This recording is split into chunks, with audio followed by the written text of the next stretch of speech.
Hojimurod aka, bilasizmi, bahor kirib kelishi bilan dunyo yanada go'zallashib ketadi. Quvonchbek, buni sababi bahor ayni ayollarning bayrami bilan boshlanishdi deb o'ylayman. Bugun Asakabank jamoasi uchun o'ta go'zal va samimiy bayram. 8-mart Xalqaro xotin-qizlar kuni. Aziz ayollar, chehrangizdan tabassum, qalbingizdan mehr va hayotingizdan quvonch arimasin. Bayramingiz muborak bo'lsin.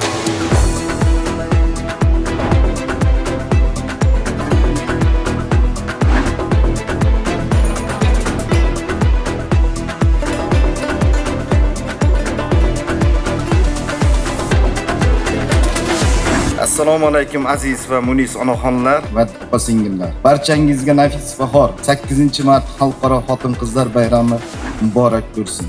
Sizlarga sihat, salomatlik, oilangizga to'kin sochinlik, baxt, saodat, sharafli ishlaringizda yangidan yangi zafarlar tilab qolamiz. Hurmat bilan Asakabank boshqaruvi.